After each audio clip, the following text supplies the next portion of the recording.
Hey everybody, so today, come on in and sit down with your cups of coffee and oh god damn it. We're going to talk about Puppet Master 3 from 1991. And Puppet Master 3, Toulon's Revenge. And let me tell you, it changed studio hands, and the new director of this one said, what was the lore of the first two? Fuck that, we're doing something completely fucking different, but also we're gonna keep on theme and take it back in time. So if you can remember, Puppet Master 1 started with 1939, that Toulon was found by Nazis and murdered. This movie takes place in Berlin, but it's 1941, so they're just like, fuck it, we're gonna just retcon everything and do something completely fucking different.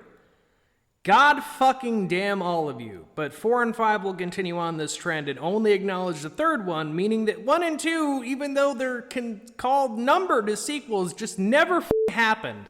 But before I get into that, as always, thank you over to Dubby for giving us a sponsor on these episodes and things that we do here at the Oddcast. Go check out our podcast, What an Oddcast, as well. But before you do any of that, check out Dubby, use code Oddcast, save yourself money off, get the bundles, get the deals, all the deals that they have going on to give you multiple flavors, because what have you got to lose? And maybe you'll need the energy to fight off the Nazis, because history's kind of repeating itself. But we're not going to get into that. We're going to get into this movie. So our movie begins with Major Kraus, a Nazi major. He's going to check on Dr. Hess, and he's working on a zombie thing because they want soldiers they can send into the front line to help break the American forces that are being brought in, which is scarily accurate to the fact that Hitler would have been into that. As I've said before, he was very into the occult, so he would have 100% been like, yes, make me lots of zombie men, use them to break their forces. But so he's doing that, and they think it's a failure, but then the zombie gets up, and Kraus has to shoot it a bunch of times, and they're like, oh, it's success! And then we get a title and credit scroll of Puppet Master 3, Toulon's Revenge. And it, again, just retconning fucking anything and everything. I hate these last 3 movies so much. But we cut to a puppet show that's being held by Toulon. And, he's doing it for a bunch of kids with a puppet that, again, lets you know that this movie is just retconning everything because it has a puppet that we've never fucking seen, but will become a staple main character puppet in the next 2 movies. So, go fuck yourself. But his name is Six Shooter because he carries 6 shooters with his 6 arms. God damn it. Anyway, he's doing a puppet show with his 6 shooter fighting Hitler in the crowd. And in the crowd, we see a man taking a bunch of pictures. And we think he's like a paparazzi. Not so much. Partner. I will conquer the world, and there is nothing you can do to stop me. I wouldn't say that, just sidewinder. Yeah, so the guy ends up coming backstage, says he's another puppeteer as well, and he's kind of curious, but he should be careful, because 9 fear will not like this little puppet show. He's obviously a Nazi, but he ends up getting pictures that the puppets are coming to life because he hides out back from the alleyway and gets pictures of him giving the puppets dinner with his special elixir, and he brings it all back. And oh boy, he shows his bosses and they're like, we need to shut down this puppet show. But that night, Toulon is gifting his wife with a new puppet and says, this is going to be you in my show. And this puppet will later become Leech Woman. We'll get into why that happens here in a bit. But the next day, the soldiers show, they show Major Kraus, and he's like, this cannot continue. We need to shut this puppet show down. But then he talks about what was happening with the puppets, and of course Dr. Hess is like, we need to question him. I need to know about his research for my work. And so they go off to go capture Toulon. But as they're trying to take things, Elsa, she fucking hates the Nazis, so she's like, no! And they fucking gun her down. It's a miracle, yeah. That's what I saw, yes. Well, that shouldn't be difficult to analyze. All we need is the process. Here, too long. Would you work with me, my... Elsa, take what you want, you bastards, and get out of here. That would be you, puppeteer. Yeah, they fucking gun her down. They take the puppets, they take the serum, and they're like, fuck it. They head back to headquarters, and Dr. Hess is explaining that they need Toulon's work to finish his project, and that the puppets they're all connected, and like he's brought these puppets to life. But the puppets help Toulon escape by killing a couple of the guards off screen, and Toulon escapes into the night. And it doesn't make anyone very happy. But Toulon's gonna plan his revenge for killing Elsa. But the Nazis the next day, they head over to the theater that he was at, and they just burn that bitch to the ground, because they're like, fuck this guy, we're gonna give him no place to go. But Toulon doesn't worry about that. He just heads to one of the Nazis' little workshops, and he begins making a formula and making a new puppet that, again, as I said, becomes Leech Woman. And he makes Leech Woman, and he tells he tells all of his puppets that no mercy, they're gonna kill all the fucking Nazis for what they've done, because god damn them. So they break into a morgue, and they steal some brains, and he finds where Elsa's body is, and he takes part of her brain, and he goes back, and this is where he makes Leech Woman.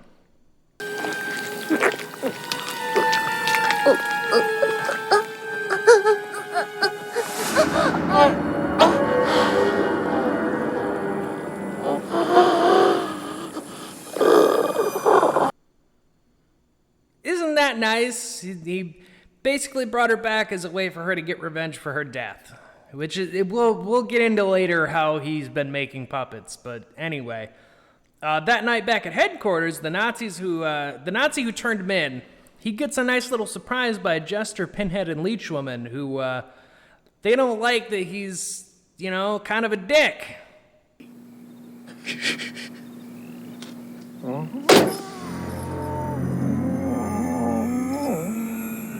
Das glaube ich nicht.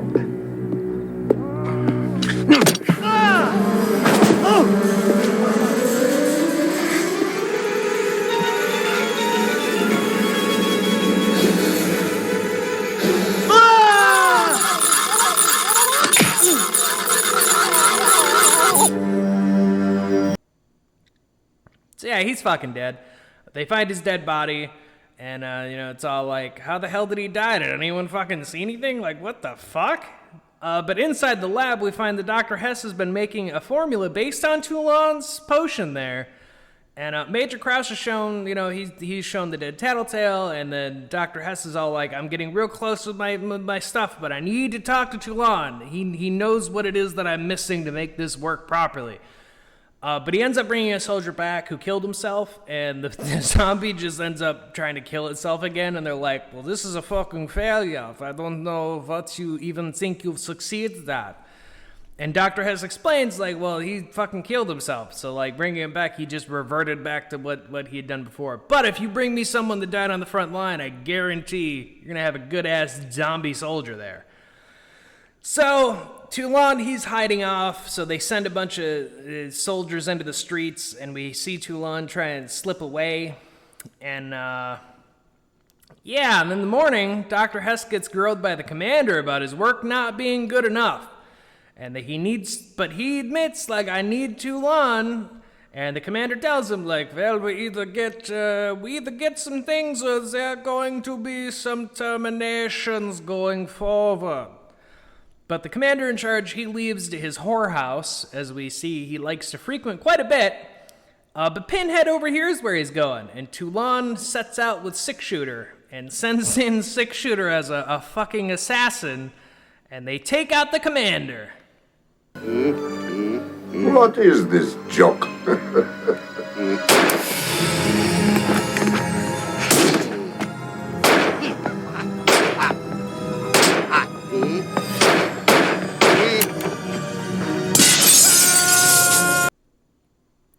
Yeah, right? Funny. Anyway, we then cut to Hess and Krause arguing over needing Toulon versus Krause is just gonna fucking kill him because he keeps killing off their men. And Krause and Hess examine the crime scene and discover six-shooter's arm, and they're like, oh, well, it's the fucking puppet guy. Like, fuck this guy. No, you finish your fucking work without him, because I'm going to shoot him the first minute I see him.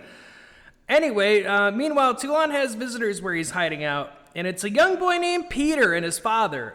Peter was one of the kids who was at the show from earlier, and he recognizes him, and they're like, we've been hiding in the cellar because my mother was taken. She was thought to be a spy because she moved here from a different country, and it's a whole thing. The poor fucking kid. World War II, Germany, not a fun fucking place for anybody, let me tell you. So anyway, they're talking over, and it's like, yeah, you guys are safe with me. You guys are fugitives just like I am. Meanwhile, Hess and Krause are arguing again, even more about, like, I need him for my work. And Krause being like, I'm gonna fucking shoot the guy. So, like, I hope you can do it without him, because I'm going to fucking shoot him. And we see that night Toulon's making another new puppet, who, this puppet will become Blade. And he's basing it off Major Krause.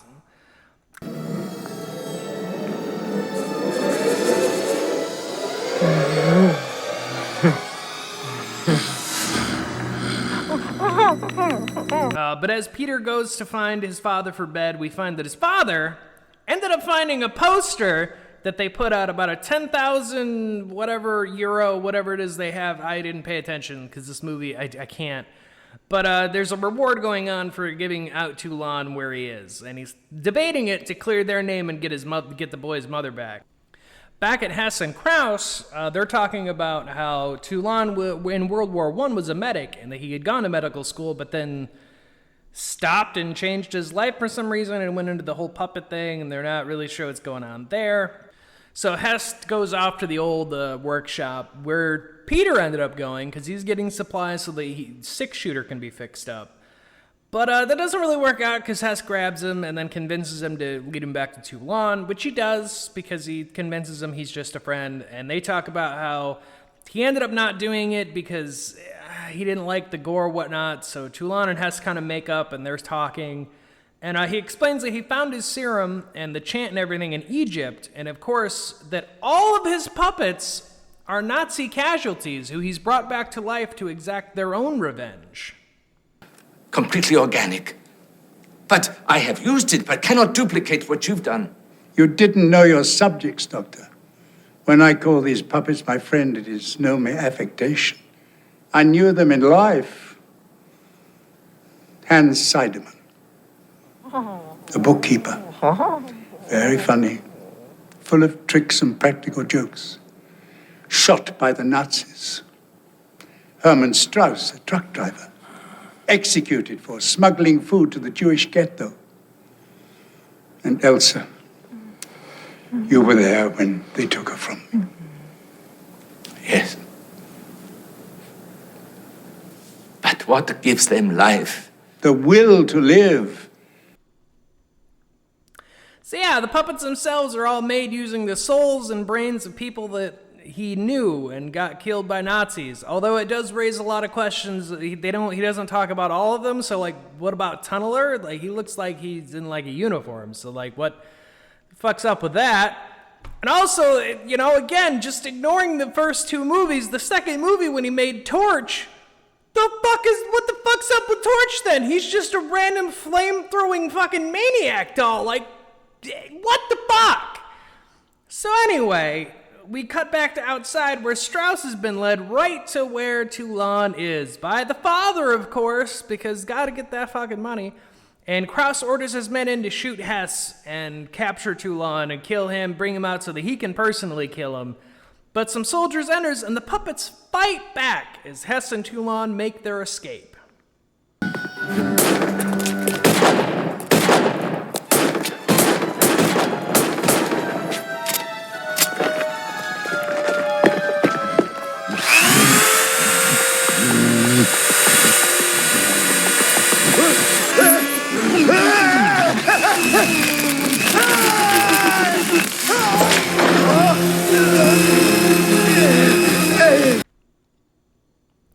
Yeah, and then the puppets, they escape into Toulon. Major Krause kills the father, and then, because he thinks that he warned him about the Nazis coming in, and it's a whole thing. Kills him. Peter runs off.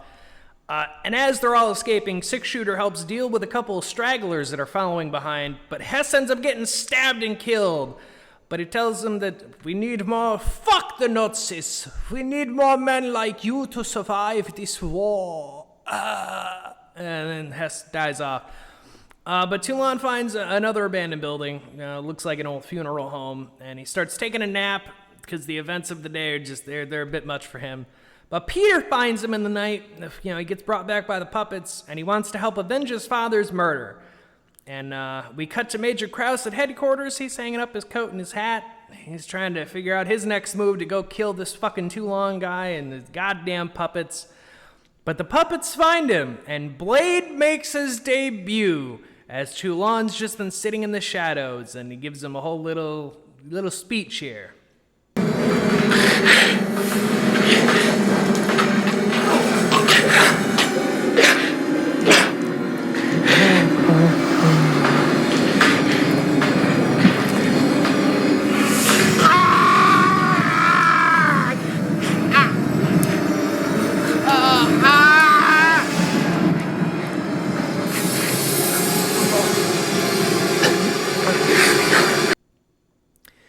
Yeah, they turn him into a fucking puppet and then let him bleed out a bit before they light the rope on fire, and he falls onto a fucking axe that they set up, and that's how they kill Major Krause. Like, fuck the Nazis, but also this fucking movie, I swear to God. But anyway, the movie ends with Toulon catching a train out of the city with Peter, and they're talking to some people, and we all know it's not too long before he's found, though. They retcon this whole fucking thing. So the continuity error is that Puppet Master 1 said 1939 is when Toulon was found in the American Hotel. But then this movie's like, no, it's 1941, man. Fucking deal with it. Fuck you. You changed everything. And the next two movies don't even acknowledge the first two. It's like the first two never fucking happened. Just, this is where I have an issue. I like the first two. The first two are fine by me. It's 3, 4, 5. I'm just like, we made a whole new fucking timeline. But you still called them sequels. So, like, I don't understand. But anyway, that was Puppet Master 3. Tune back in for 4 and 5 coming up to end the week and send off our finale. But remember, don't gene splice animals. Don't bring things back from the dead. Don't dump chemicals in the sewer. Don't kill a puppet master's wife, because he'll probably come back for revenge. Don't turn on the puppets that you're bringing back, because they'll fucking kill you. And as always, stay odd, stay happy. I'll see you later. This fucking new timeline bull.